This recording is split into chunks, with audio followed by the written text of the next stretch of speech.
మీ అందరికీ నమస్కారం. ఈ సినిమా ఫస్ట్ ఒప్పుకునేప్పుడు కథ విన్నప్పుడు నేను చాలా కథలు విన్నాను. నాట్ హీరోగా మాత్రం కాకుండా ఆయన క్యారెక్టర్ రోల్స్ కూడా చెయ్యాలి అని అనుకున్నాను. వచ్చే వాళ్ళ దగ్గర అందరిని అడుగుతూ ఉన్నాను. నాకు సరిగైన సబ్జెక్ట్ రాలేదు. ఆఫ్టర్ 2 years 3 years తర్వాత నాకు అభిలాష్ గారు ఈ సబ్జెక్ట్ చెప్పారు. చెప్పగానే నాకు చాలా నచ్చింది.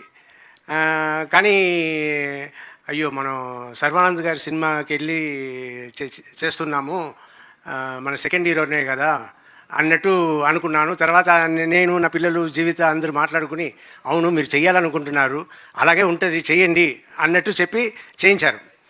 చేయించిన తర్వాత మొన్న నేను థియేటర్కి సినిమాకి వెళ్ళినప్పుడు అప్పుడు సార్ ఎప్పుడు సార్ మీ సినిమానే కనపడలేదు, ఎప్పుడో వస్తుంది సార్ అంటే నెక్స్ట్ బైకర్ వస్తుంది చూడండి నా సినిమా బైకర్ అనగానే సార్ సర్వానంద్ గారి ఫిలిం కదా సార్ అన్నారు.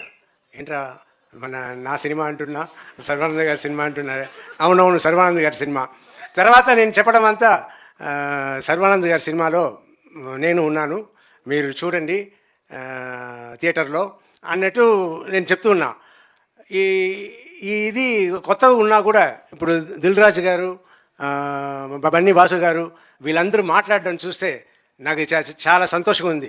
ఒక పక్క అయ్యో సెకండ్ లెవెల్కి వెళ్ళిపోయామే అన్నట్టు అనిపిస్తుంది. కానీ మా అమ్మాయిలు ఒకటే అన్నారు, డాడీ అదంతా ఇంతకు ముందు డాడీ, ఇప్పుడంతా లేదు, అందరూ ఒకటే, సో మీరు సెకండ్ లెవెల్ థర్డ్ లెవెల్తో అనుకోవద్దు అని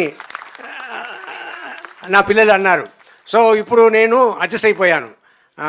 సో నేను మీ అందరికీ రిక్వెస్ట్ చేసేది ఏంటంటే ఎక్కువ సినిమాలు నన్ను పెట్టుకోండి,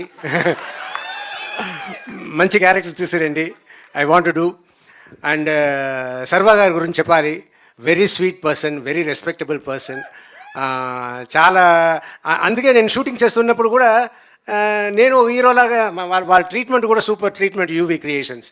నేను ఒక హీరోలాగానే వెళ్ళాను, హీరోలాగానే వచ్చాను, ఆయనను ఒక హీరోలాగానే నన్ను చూసుకున్నారు. It's great.